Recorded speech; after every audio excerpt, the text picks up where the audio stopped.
예수님의 보혈의 은혜. 말씀 베드로전서 1장 19절 오직 흠없고 점 없는 어린 양 같은 그리스도의 보배로운 피로 된 것이니라. 지난주에 믿음의 축복 5가지를 나누었습니다. 이제 그 첫 번째 보혈의 은혜를 더 깊이 나누기를 원합니다. 왜 지금 보혈인가? 오늘 우리는 성경 전체를 관통하는 한 가지 주제, 우리 신앙의 심장과 같은 복음의 핵심, 바로 보혈의 축복을 함께 붙잡고자 합니다. 현대인들의 영적 문제는 다양해 보이지만 성경은 그 뿌리가 단 하나에서 온다고 말합니다. 그것은 바로 죄입니다. 그리고 그 죄로 인해 하나님과의 관계가 끊어진 상태를 성경은 말합니다. 사람의 마음의 교만은 멸망의 선봉이요 겸손은 존귀의 길잡이니라. 잠언 18장 12절. 또한 예수님은 말씀하십니다. 마음에 품는 죄도 이미 범한 것이다. 또 간음하지 말라 하였다는 것을 너희가 들었으나 나는 너희에게 이르노니 음욕을 품고 여자를 보는 자마다 마음에 이미 간음하였느니라. 마태복음 5장 27절 28절. 요한일서 또한 밝힙니다. 그 형제를 미워하는 자마다 살인하는 자니 살인하는 자마다 영생이 그 속에 거하지 아니하는 것을 너희가 아는 바라. 요한일서 3장 15절. 죄는 행위의 문제가 아니라 본성의 문제입니다. 바울은 고백합니다.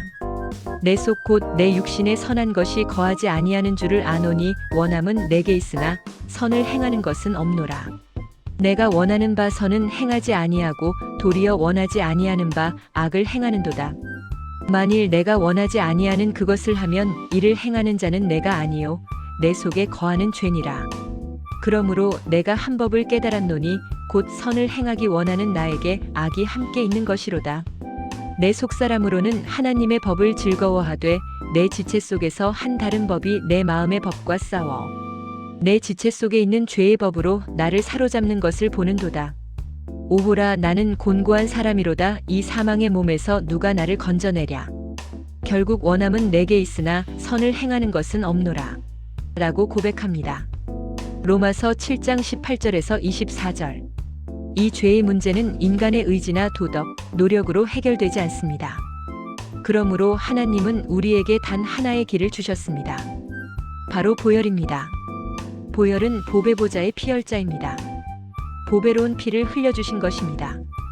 이것이 은혜입니다. 1. 레위기의 그림자 보혈이 처음 나타나다.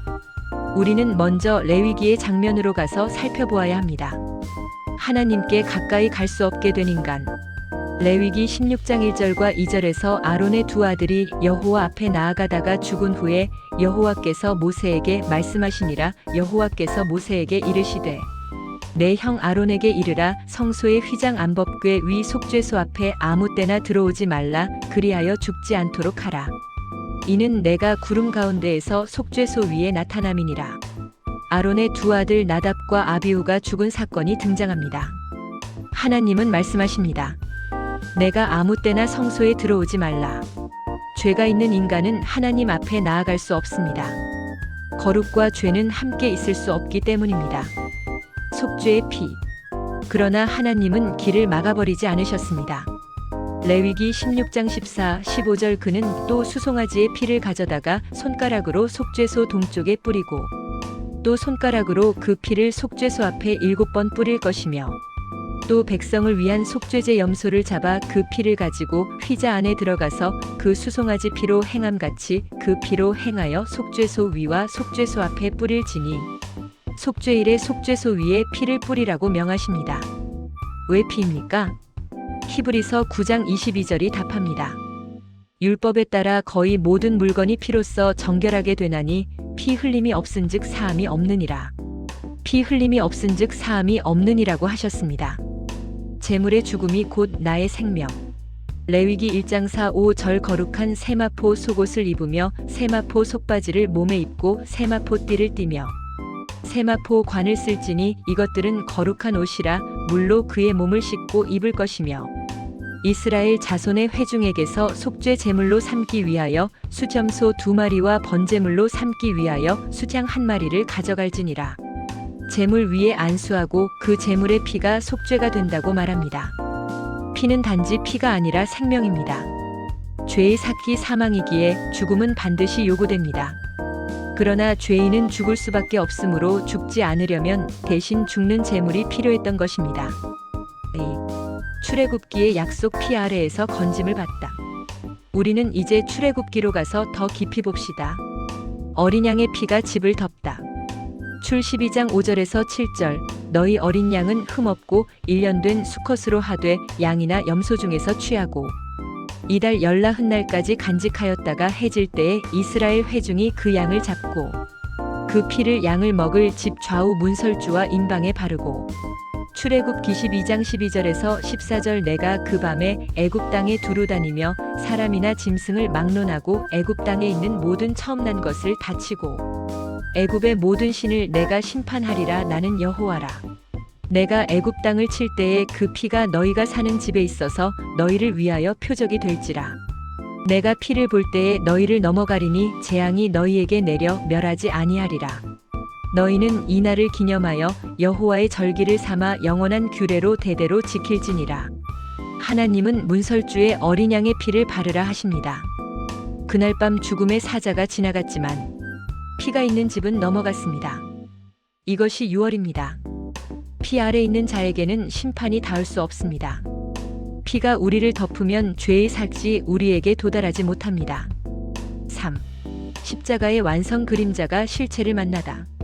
레위기의 제물, 출애굽기의 어린 양, 이 모든 그림자가 하나로 모이는 곳이 있습니다. 바로 십자가입니다. 예수님은 참 어린 양.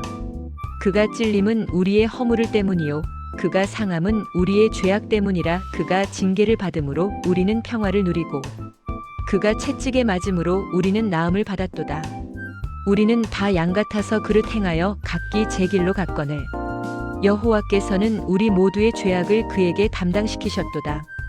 이사야 53장 5, 6절 오직 흠없고 점 없는 어린 양 같은 그리스도의 보배로운 피로 된 것이니라.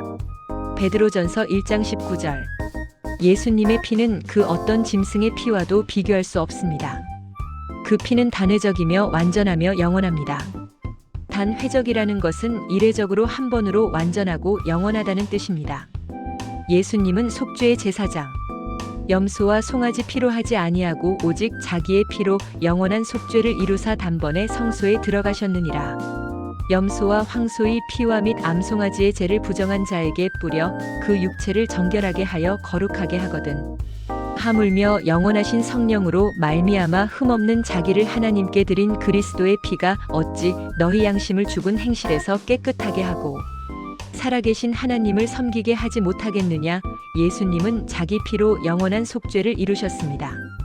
히브리서 9장 12절에서 14절 예수님은 제물일 뿐 아니라 그 피를 가지고 지성소에 들어가신 대제사장이십니다. 휘장이 찢어지다.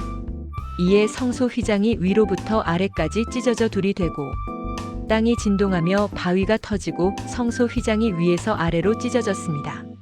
마태복음 27장 51절 이 사건은 선언합니다. 이제 누구든지 예수의 피로 하나님께 나아갈 수 있다. 아멘.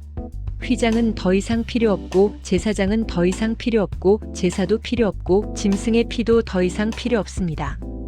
이 뜻을 따라 예수 그리스도의 몸을 단번에 들이심으로 말미암아 우리가 거룩함을 얻었느니라. 히브리서 10장 10절 왜냐하면 그리스도의 몸을 단번에 들이심으로 이루어진 것이기 때문입니다. 우리가 거룩함을 얻었기 때문입니다. 4.